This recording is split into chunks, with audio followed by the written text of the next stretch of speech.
একঘেয়েমি মিষ্টি পুর ভরা পিঠে খেতে ভালো না লাগলে এইভাবে পুর বানিয়ে আর খেয়ে দেখুন, দারুণ টেস্টি। আর পিঠেটা হবে একদম নরম তুলতুলে। ভেঙে দেখাচ্ছি আপনাদেরকে, এই দেখুন কতটা নরম হয়েছে, খেতে সবারই সুবিধা হবে।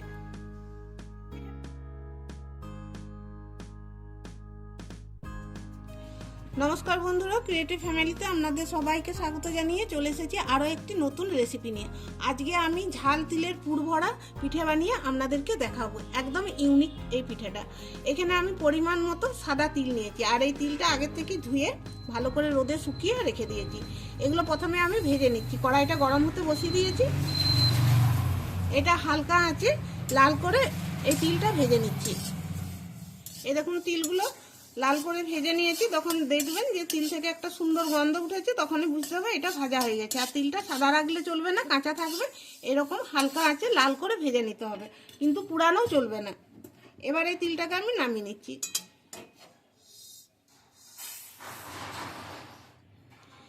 এবার কড়াইয়ে আমি জল দিচ্ছি,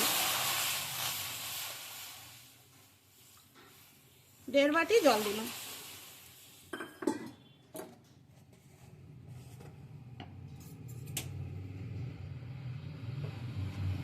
এবার আমি সাদা তেল 2 চামচ দিচ্ছি।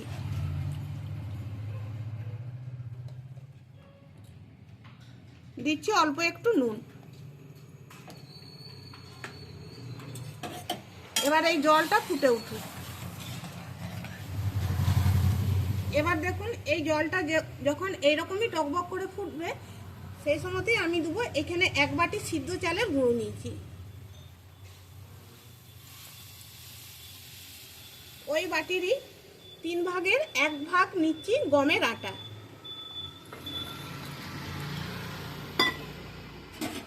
এবার ভালো করে মিশিয়ে নিচ্ছি।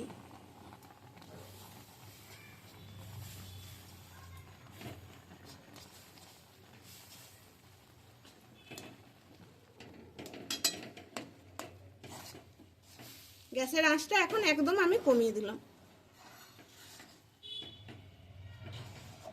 এবার দেখুন এরকম করে আমি মিশিয়েছি, খুব ভালো করে মিশাইনি। গ্যাসটা এখন অফ করে দিচ্ছি। আর এইটা এখন আমি ঢাকা দিয়ে রেখে দিচ্ছি। বেশ কিছুক্ষণের জন্য ঢাকা দিয়ে আমি রেখে দেবো।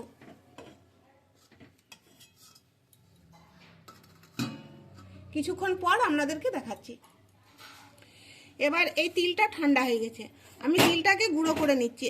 মিক্সিতে করে গুঁড়ো করে নিচ্ছি, আপনারা চাইলে শিলনোড়াতেও এটা গুঁড়ো করে নিতে পারেন।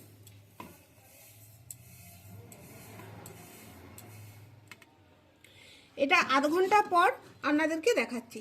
আধ ঘন্টা এভাবেই রাখা ছিল। এবার এটাকে আমি খুব ভালো করে মেখে নেব। মাখা সুবিধার জন্য আমি এই কড়াইটাতেই মেখে নিচ্ছি। আর যদি জল লাগে সেক্ষেত্রে একটু গরম জল দিয়ে এটা মাখতে হবে। যেরকমভাবে আটা মাখি ঠিক সেরকমভাবেই ভালো করে এটা মেখে নিতে হবে। এই দেখুন এটা ভালো করে মেখে নিয়েছি। আর এটা দেখুন খুব যে শক্ত করেছি তা না, আবার খুব যে নরম করেছি তাও না। এটাকে আমি একটা থালার মধ্যে রেখে দিচ্ছি। এবার একটা ঢাকা দিয়ে দিচ্ছি। এবার পুরটা তৈরি করব। কড়াইটা গরম হয়ে গেছে, এবার দিয়ে দিচ্ছি সাদা তেল। পরিমাণ মতো সাদা তেল দিলাম। তেলটা গরম হয়ে গেছে, এবার এর মধ্যে দিয়ে দিচ্ছি রসুন কুচানো, কাঁচা লঙ্কা কুচানো। রসুনগুলোকে হালকা করে ভেজে নিয়েছি। এবার দিয়ে দিচ্ছি পেঁয়াজ কুচানো। পেঁয়াজগুলোকেও আমি হালকা করে ভেজে নিচ্ছি। পেঁয়াজগুলো হালকা করে ভেজে নিয়েছি। এবার দিয়ে দিচ্ছি ধনেপাতা কুচানো। ধনেপাতাটা দিয়েও একটু আমি ভেজে নিচ্ছি।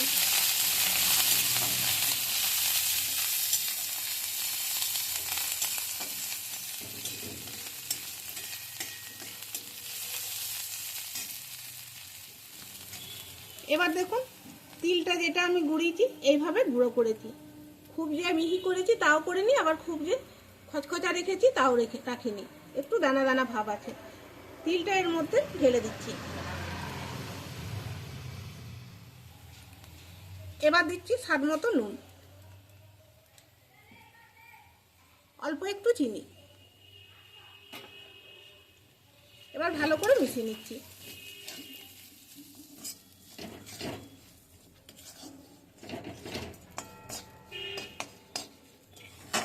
এই পুরটা রেডি হয়ে গেছে, এবার আমি নামিয়ে নিচ্ছি।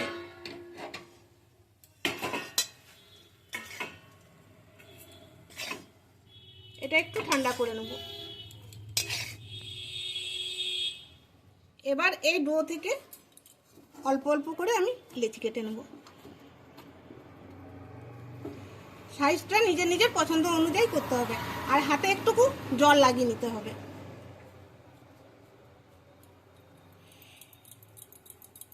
এভাবে গোল করে নিচ্ছি আর একটা বাটির মতো করে নিচ্ছি।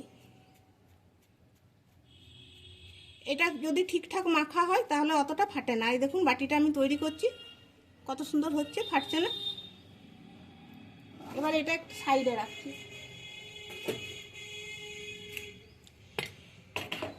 পুরটা ঠান্ডা হয়ে গেছে, এখান থেকে পরিমাণ মতো করে পুর নিচ্ছি। এবার একটা ডিজাইন দিয়ে দিচ্ছি। হাতে একটু জল লাগাতে হবে। হাতে এভাবে জল লাগালে কি হয়, মুখটা খুব ভালো করে বন্ধ করা যায়। এর মুখটা ভালো করে বন্ধ করে নিতে হবে।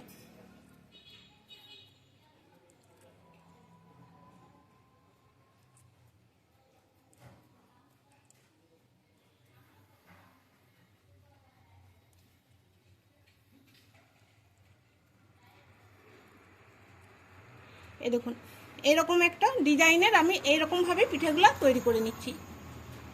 আপনাদের যেরকম পছন্দ আপনারা সেরকমভাবেই পিঠেগুলো তৈরি করবেন, ডিজাইনটা দিবেন। এটা দেখতে সুন্দর লাগছে।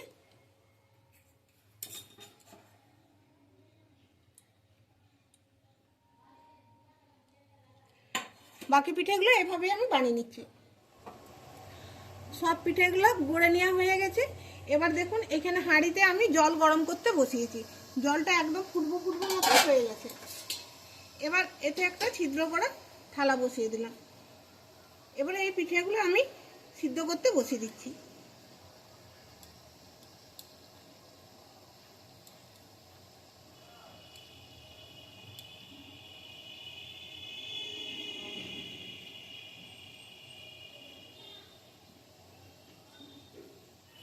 এবার ঢাকা দিয়ে আমি 10 মিনিট এটা সিদ্ধ করে নেব। 10 মিনিট পর দেখাচ্ছি। 10 মিনিট হয়ে গেছে, 10 মিনিট পর আপনাদেরকে দেখাচ্ছি। আর এইভাবে হাত দিয়ে এরকম করে দেখে নিতে হবে। এই দেখুন হয়ে গেছে এগুলো। আর কতটা নরম হয়েছে দেখুন, দেখে বোঝা যাচ্ছে। এবার আমি উপরের থেকে একটু জল দিয়ে দিচ্ছি।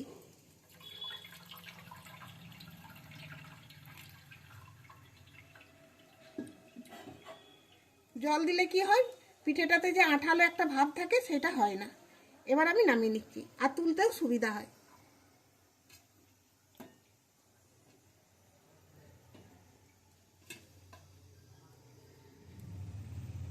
এ দেখুন বন্ধুরা সব পিঠেগুলো আমার সিদ্ধ করা হয়ে গেছে। একটা একটা করে আমি এইটাতে সাজিয়ে নিচ্ছি। বন্ধুরা একঘেয়েমি মিষ্টি পুর ভরা পিঠে খেতে ভালো না লাগলে এইভাবে পুর বানিয়ে আর খেয়ে দেখুন, দারুণ টেস্টি। আর পিঠেটা হবে একদম নরম তুলতুলে। কতটা নরম হয়েছে দেখুন। একটা পিঠে আমি ভেঙে দেখাচ্ছি আপনাদেরকে। এ দেখুন কতটা নরম হয়েছে, খেতে সবারই সুবিধা হবে। পিঠেটা দেখেই বুঝতে পারছেন। আর বন্ধুরা আজকের এই পিঠের রেসিপির ভিডিওটি ভালো লাগলে অবশ্যই লাইক শেয়ার কমেন্ট করবেন, আর আমাদের চ্যানেলটিকে সাবস্ক্রাইব করে আমাদের পাশে থাকবেন। একটু বেশি করে সবার সাথে শেয়ার করে দিবেন, যাতে আমার বানানো রেসিপির ভিডিও সবাই দেখতে পায়। এভাবে অবশ্যই একবার বাড়িতে বানিয়ে খেয়ে দেখুন, আর কমেন্টে আমাকে জানাবেন কেমন আপনাদের এই পিঠেগুলো খেতে লাগলো। বাড়িতে অতিথি এলে ঝটপট আপনি এইভাবে বানিয়ে দিতে পারবেন। তাহলে বন্ধুরা ভিডিওটি এখানেই শেষ করছি। দেখা হচ্ছে আবার পরের ভিডিওতে। সবাই ভালো থাকুন, সুস্থ থাকুন। ধন্যবাদ।